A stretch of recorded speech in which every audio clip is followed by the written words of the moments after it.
من خیلی نمیتونم با این موافق باشم. چی؟ 65 چی هست؟ The rate of the pulse. You are going to talk about pulsation later. A little bit. اجازه بدین راجع به پولساتور اصلا بحث پولساتور پیش میاد صحبت کنیم. این سوالاتون رو نگه داریم برای بعد بتونیم صحبت. So there's a misconception that sometimes a different milking machine or liner make more milk. Have you heard that before? میگه شنیدین بعضیا میان بهتون ماش دستگاه شیردوش بفروشن میگن دستگاه شیردوش ما بهتر شیر میتونیم بدوشیم نسبت بقیه. A lot. You hear that a lot? Yeah. So it's kind of like if you wear boxer underwear or brief underwear, do you pee more? میگه که شما مهم نیست که بوکسور باشی یا چیزی دیگه مقدار ادراری که شما میکنید همینجا ثابت. The cow can only milk what's in her udder. She can't make more milk because you put this doesn't make more milk. The milk is already in the udder. We're not making more. This doesn't have no impact. میگه مقدار شیری که تولید میشه با دوشیدن صحیحه که رفتاری درستی باش بکنید.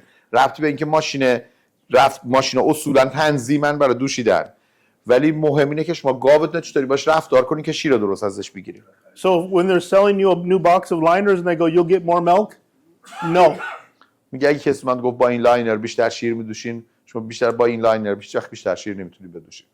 باید کارتون رو درست انجام بدید. It's your management and your feed that make milk. This just harvests the milk. میگه اون مدیریت شما تو شیر دوشیه و تغذیه شماست و مسائل دیگه است که شیر تولید میکنه. ربطی به این نوع الان شکل هندسی لاینرها خب مثلثی و دایره‌ای هست برای همین فاز لیکیشه یا همون لیکیجایی که وقتی کلاپس میشه کمترین لیکیج رو داشته باشه بعد بالاخره مهمه. He said the type of the liners in a triangle shape or round shape it's because the impact You see the yellow silicone in the top. I'll show you. Yep. We'll look at that some more. He said this is very is this affecting the volume of the milk on a D phase? D phase, the leakage. No, the pulsation settings affect the D phase. میگه ستینگ پالسیشنه که رو فاز دی اثر میذاره. We'll talk about that. میگه راجع به این براتون صحبت میکنم. There's a good conversation. We'll talk about that. میگه راجع به این قسمت بهتون توضیح کامل میدم. So the main thing I want to know is do you have a way to record your success? I'm sure all of you are doing this on your farms now. You have some way to record so you know where your production is. میگن که شما باید حتما یه ثبت داده‌های صحیح داشته باشید از عملکرد شیردوشیتون تا بتونید فرآیند شیردوشیتون رو کنترل کنید. So when we talk about duration of milking, how do you measure it? وقتی ما راجع به نسبت شیردوشی داریم صحبت کنیم چطور اندازه‌گیری می‌کنیم؟ So we need a way to record that number so we know are we having a positive or negative effect. و ما اگه که اینا رو ثبت نکنیم نمیتونیم بفهمیم که آیا فعالیتایی که داریم انجام میدیم درسته یا غلطه. I won't get into that very much. We'll just keep moving on to more settings. So can you please mention the records that they have to keep to measure their activity there? The accuracy of their activity? Of activity? So what's the indicators? Of duration of milking? No, you mentioned the information. Yes. These records. What type of records they have to because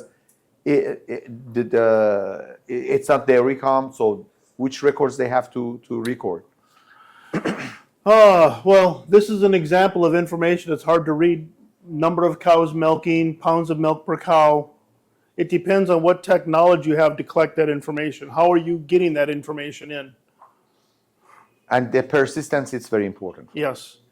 میگه که شما باید یه سری دیتا از گاوداریتون جمع میکنید که تعداد گاوی که در ساعت میدوشین، جریان شیرتون در ساعت، همه اینا رو باید ثبت بکنید و مهمترین پارامتر اینه که همیشه باید یه تداومی توی این باشه و نوسان نداشته باشید. این نباشه که در یه وعده‌های تغییرات زیادی رو ببینید توش. هر چقدر نوسان تو بیشتر بشه نشون دهنده اینه که شما اون عملکرد خوبی نخواهد. We can put some KPIs together on a memory stick to send home.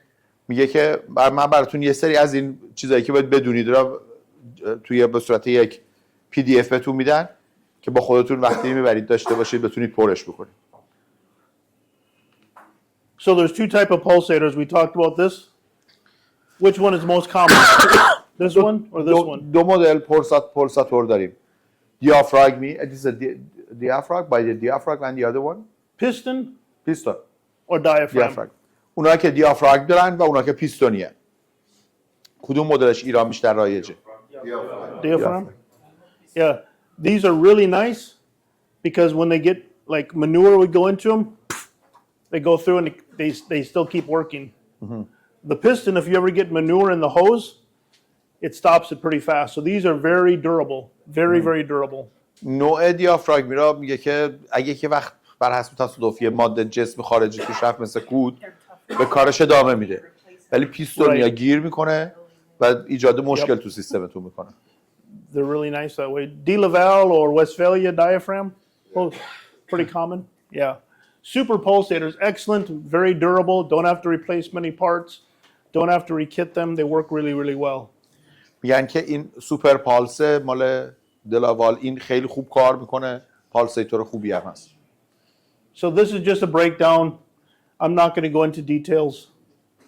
میگه این دو تا میشناسین خودتون، من فقط دارم عکساشو نشون میدم که متوجه بشید پالساتورها چطوری کار میکنن. So now we're going to get into some more technical settings. ما میخوایم حالا راجع به تنظیماتش با شما صحبت بکنیم. Is that good? Good. So do you get to see graphs like this? Sopahe. Yeah. Start all over, huh? Reset. Do you use analyzers to graph your pulsators? پولساتوراتور گرافش رو رسم میکنید؟ So you've seen these before. نه شما که رسم میکنید چند وقت یه بار؟ خب بستگی به تعداد گوشا داره دیگه و عمر لاینر من خودم با تجربه این هر ماه. شما میکنین این کارو؟ نه. He doing once a month normally تو بنیادی کار انجام میدین؟ No. They not make the by the services by the service provider that you use. Okay. They graph. But they don't report it to them. به شما گزارش میدن؟ Yeah, they report it. Okay. So چند we're وقت یه going to بار بودن؟ ببخشید. 3 months, every 3 every months. 3 months. We're going to talk about what these numbers all mean. میگه که ولی شما باید بدونید که این اعداد چه مفهومی برای شما داره. So this is one graph. This is another barn of graphing. What I've graphed here, the differences.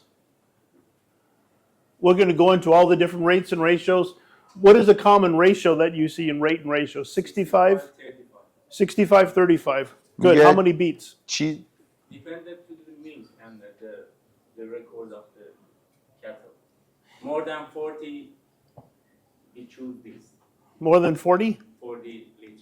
40 liters, okay. اوکی میگن که پالسش باید 35 65 باشه و به قسمت بعدیش پرسن این خیلی بستگی به تولید داره. میزان تولید شیر داره. آره میگن این نسبت so for higher production they have to change it or not. It is 35 65 is okay. So whatever number is best for you is not the best for everyone. Every barn is different. So when a company says you need to be at 60 beats or 65, it's hogwash. It's they can change it or they cannot. They need to customize the barn for your individual barn because a high line is different than a low line.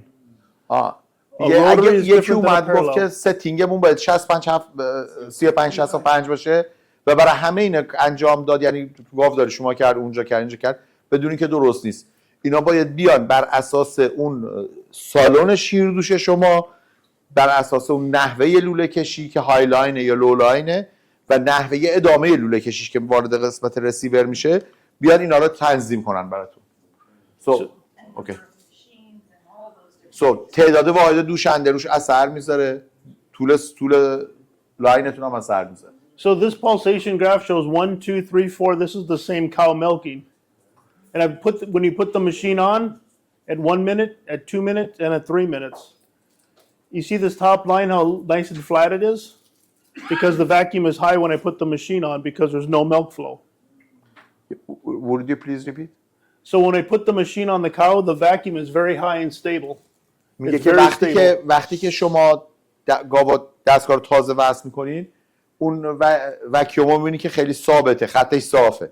And then as soon as the milk production comes, the milk flow, the oxytocin, the vacuum drops.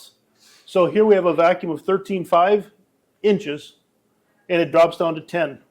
میگه که دستگاه باید این قابلیت داشته باشه که وکیوم رو بتونه تنظیم کنه روی اینا و از اولش با 13 شروع میکنه. Started by how much? 13? Yep, went at 13.5 to 10.